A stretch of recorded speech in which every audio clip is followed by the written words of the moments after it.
You know, it's funny how life works. We spend years walking in a straight line, putting one foot in front of the other, convinced that we know exactly where we're going. We build our little routines, our safe harbors, and we tell ourselves that this is it. This is happiness. Or at least, this is stability. And then, in the blink of an eye, sometimes in a silence that stretches just a second too long, everything tilts. The ground beneath you shifts, and suddenly, you're looking at the world, at yourself, through a completely different lens.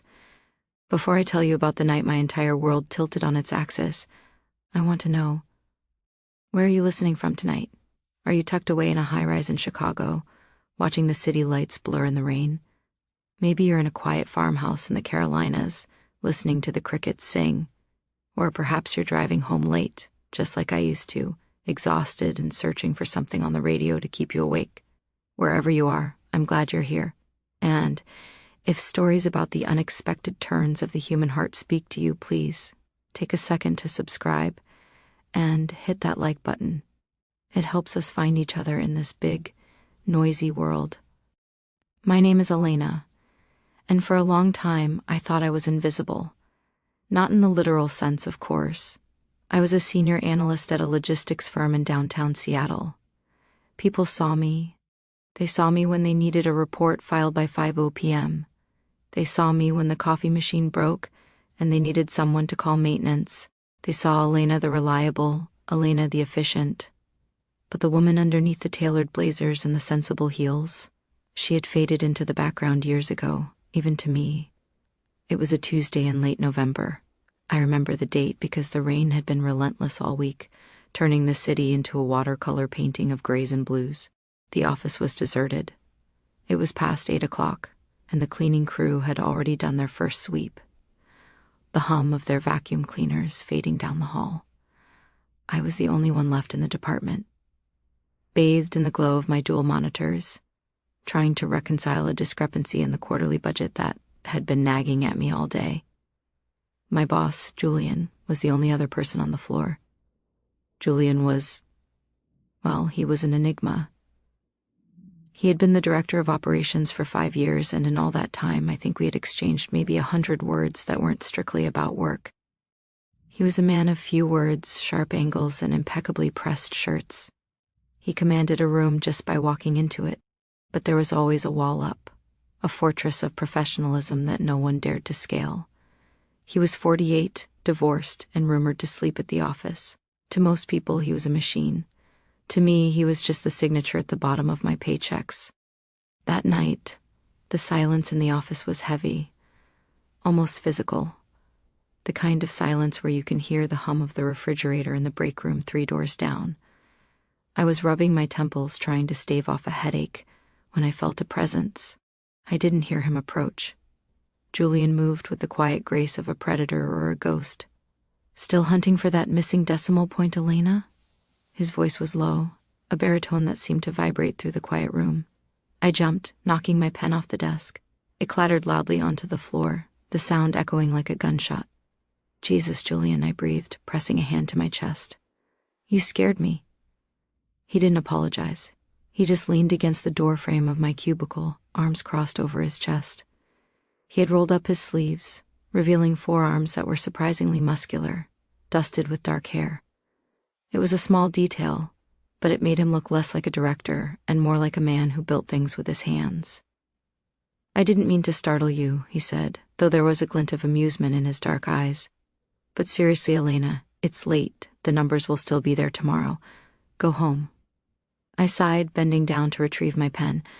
I can't. If I don't fix this tonight, the projection for the Q4 meeting will be off and then finance will have my head. Finance can wait, he said, pushing off the doorframe and stepping into my space. It wasn't threatening, but it was intimate. Suddenly, my cubicle felt very small. You've been here past 7 every night for 2 weeks, I've noticed. That stopped me. You have? I notice everything, Elena, he said softly. I notice that you drink peppermint tea when you're stressed. I notice that you reorganize your desk when you're trying to solve a problem. And I notice that you're carrying the weight of this entire department on your shoulders because no one else bothers to check the details. My breath caught in my throat. I stared at him, really looked at him for the first time in years. His face was tired, shadows clinging to the hollows of his cheeks, but his gaze was intense, focused entirely on me. It was disarming. I didn't think you paid attention to things like that, I stammered, feeling heat rise in my cheeks. He gave a short, dry laugh. That's the tragedy of management, isn't it? You see everything, but you're not supposed to say anything. You're just supposed to keep the ship moving. He walked over to the window, looking out at the rain-streaked glass. The city lights were blurred smears of gold and crimson. He looked lonely. That was the word that popped into my head, unbidden and shocking. This powerful, intimidating man looked profoundly lonely. "Why are you still here, Julian?" I asked quietly. He didn't turn around immediately. He just stared out at the city. "Because going home means facing an empty house," he said, his voice barely above a whisper. "And sometimes, spreadsheets are easier company than silence." The vulnerability in his voice cracked something open inside me. I knew that silence. I went home to it every night. My daughter Maya was in her second year of college in Boston. My husband, well, ex-husband, had left 4 years ago for a younger woman and a life that didn't include complicated emotions. I was the queen of empty houses. "I know the feeling," I admitted. He turned then, and the look he gave me was so raw, so stripped of his usual armor, that I felt like I should look away, but I couldn't. "Do you?" he asked. He took a step closer to my desk. "You always seem so put together, Elena, like you have it all figured out." I laughed, a harsh, brittle sound. "That's the armor, Julian. We all wear it. Beneath the blazer, I'm just trying to figure out how to cook a meal for one, without feeling pathetic." He smiled. It was a real smile, one that reached his eyes and softened the hard lines of his face. It transformed him. "I usually just order Thai takeout and eat it over the sink," he confessed. "Pizza," I countered. "Cold, straight from the box." We stared at each other, and for a moment the air between us crackled. It wasn't sexual exactly. It was the electricity of recognition. Two lighthouse keepers flashing their beams at each other across a dark ocean, realizing they weren't the only ones awake. "Come on," he said suddenly, grabbing his jacket from the back of a chair. "Leave the report. Let's get out of here." "What?" I blinked. "Where?" "There's a diner around the corner, the one with the neon sign that buzzes. They make terrible coffee and excellent pie. Let me buy you a slice, as a thank you for not letting the department burn down." I hesitated. It was unprofessional. It was late. It was Julian. But looking at him, seeing the hope in his eyes, I realized I didn't want to go back to my empty apartment yet. "Okay," I said, "but I'm buying my own pie." He chuckled. "Deal." The diner was exactly as he described. It smelled of frying bacon and old vinyl. We sat in a booth near the back, the rain drumming a steady rhythm on the roof. For the first hour, we talked about work. It was safe ground. We dissected the upcoming merger, complained about the new HR policies, laughed about the IT guy who wore shorts in December. But as the coffee, which was indeed terrible, warmed us up, the conversation shifted. Julian told me about his divorce. He didn't paint himself as the victim. He talked about his own failures, his obsession with work, the way he had let his marriage wither on the vine because he thought providing was the same as loving. "I thought if I built the biggest house she'd be happy," he said, staring into his mug. "I didn't realize she just wanted me to be in it." I told him about Mark, about the day he left. I told him about the silence that followed, how I had filled every corner of my life with busy work just to avoid hearing the echo of my own footsteps. "It's funny," I said, tracing the rim of my cup. "You spend your whole life trying to be good, a good wife, a good mother, a good employee, and then one day you look up and wonder, who is this life for? Because it certainly doesn't feel like mine anymore." Julian reached across the table. He didn't touch my hand, but he placed his hand near mine, close enough that I could feel the warmth radiating from his skin. "Maybe it's time to reclaim it," he said softly. "Maybe it's time to stop being good and start being real." I looked up at him, and my breath hitched.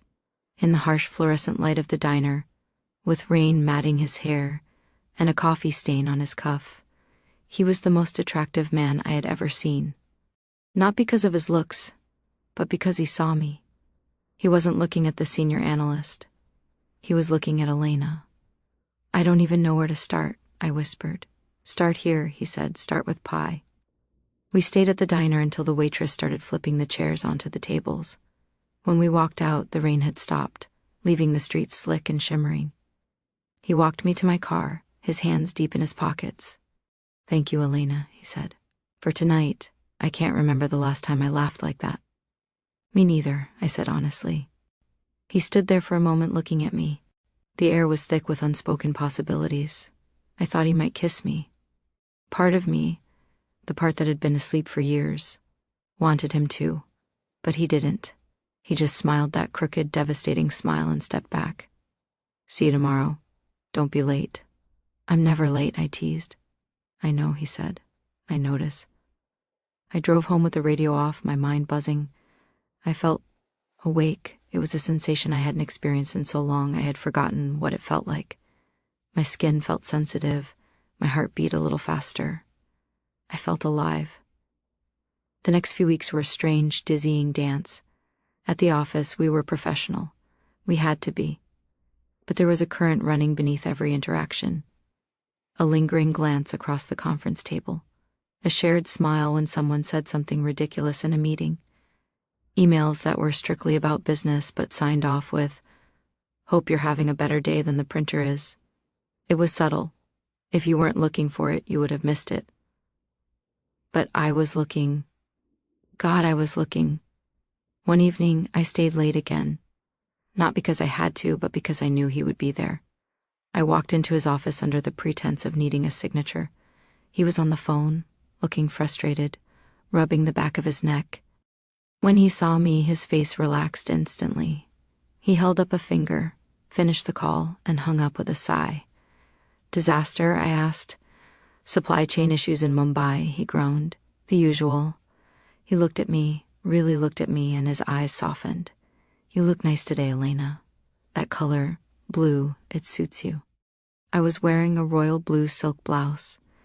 I had bought it 3 days ago, telling myself it was just for a refresh, but deep down knowing it was because blue was his favorite color.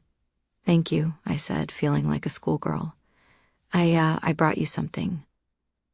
I pulled a small paper bag out of my purse. Inside was a peppermint brownie from the bakery near my apartment. He took the bag, peeked inside, and laughed. "You're enabling my sugar addiction." "Someone has to fuel the machine," I smiled. He stood up and walked around his desk. He sat on the edge of it, crossing his arms. The distance between us was less than 2 feet. The air in the office suddenly felt very thin. "Elena," he said, his voice dropping an octave. "What are we doing?" My heart hammered against my ribs. "I don't know. Eating brownies?" He shook his head slowly. "No, you know what I mean. This thing, this tension. I feel like I'm 17 again, waiting for the phone to ring. It's ridiculous. I'm a grown man. I'm your boss." "I know," I whispered. "But I can't stop thinking about you," he confessed. "I catch myself looking for you in the break room. I find reasons to walk past your desk. It's distracting, it's unprofessional, and it's the only thing getting me through the day." I took a step closer. I couldn't help it. "Is that a bad thing?" He looked at me with such intensity it felt like a physical touch. "It's a dangerous thing, Elena, for both of us. People talk. Careers are on the line. I don't want to drag you into a mess." "I'm not afraid of a mess," I said, surprised by my own boldness. "My life has been too tidy for too long. I'm ready for a little chaos." He stared at me for a long beat, searching my face. Then he reached out and took my hand. His fingers were warm, his grip firm. He pulled me gently toward him until I was standing between his knees. "Are you sure?" he murmured. "Yes," I breathed. He leaned in, and for a second I thought he was going to kiss me. But he didn't. He pressed his forehead against mine, closing his eyes. We just breathed together, sharing the same air, the same moment. It was more intimate than any kiss I had ever had. "I want to take you to dinner," he whispered. "A real dinner, not a diner, not as colleagues, a date." "I'd like that," I said. "Saturday," he said. "Pick you up at 7? 7, he pulled back, looking at me with a mixture of relief and excitement. He squeezed my hand one last time before letting go. "Go home, Elena. before I do something that will definitely get us reported to HR. I walked out of his office on trembling legs. I felt like I was floating. Saturday arrived with agonizing slowness. I spent 3 hours getting ready, trying on every dress I owned before settling on a simple black cocktail dress. When the doorbell rang at 7:00 p.m. sharp, my palms were sweating. Julian looked devastating. He was wearing a charcoal suit, no tie, the top button of his crisp white shirt undone. He held a bouquet of lilies, my favorite. "You look beautiful," he said, and the way he said it made me believe it. The evening was magical. We went to a small Italian bistro tucked away in a quiet neighborhood. Candlelight wine, soft jazz. We talked for hours. We talked about our childhoods, our fears, our dreams. I learned that he played the piano. He learned that I had always wanted to learn to paint. There was no pretense anymore.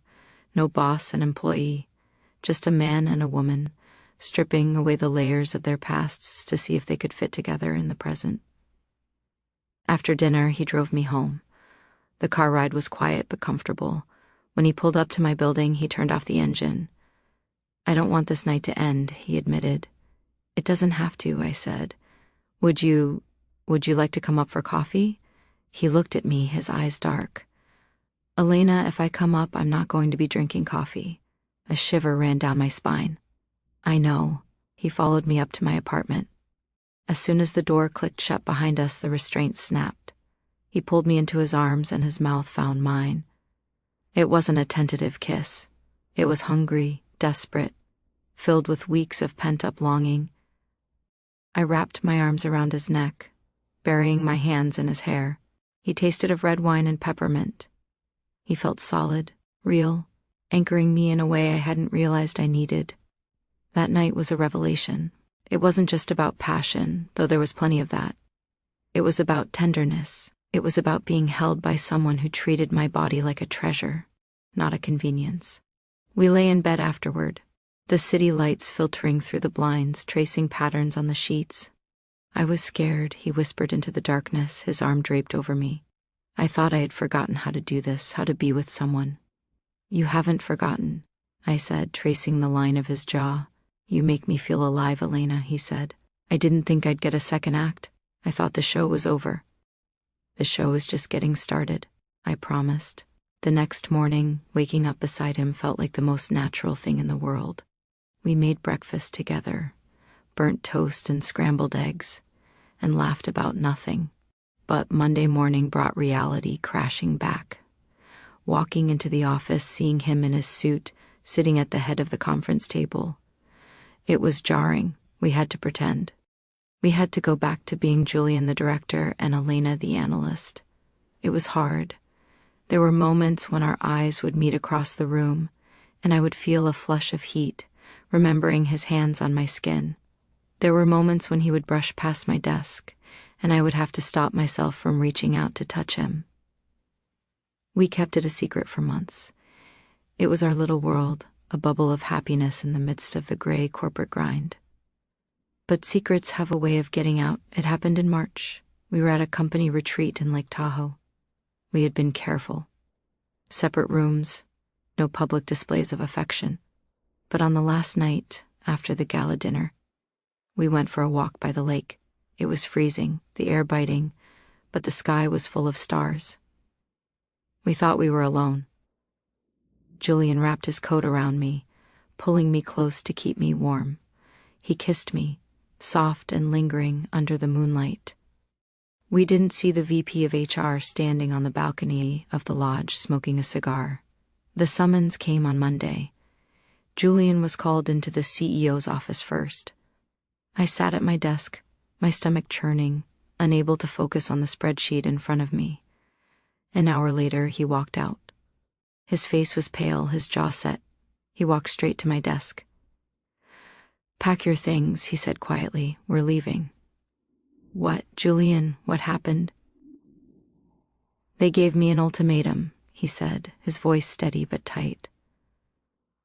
"Transfer to the New York branch immediately, ending the relationship or resign." They cited a conflict of interest policy I wrote 5 years ago. I stood up, my legs shaking. New York, but your life is here, your career. My career is here, he corrected. My life is standing right in front of me. He looked around the office, at the rows of gray cubicles, at the fluorescent lights, at the people who were just cogs in the machine. Then he looked at me, and the love in his eyes was fierce and undeniable. I resigned, he said. Gasps rippled through the office. Phone stopped ringing. Everyone was staring. Julian, I whispered, tears filling my eyes. You can't do that. You've worked 20 years for this. And I'd trade every single one of those years for one more morning waking up next to you, he said loud enough for everyone to hear. He reached out his hand. I'm done pretending, Elena. I'm done being lonely in a crowded room.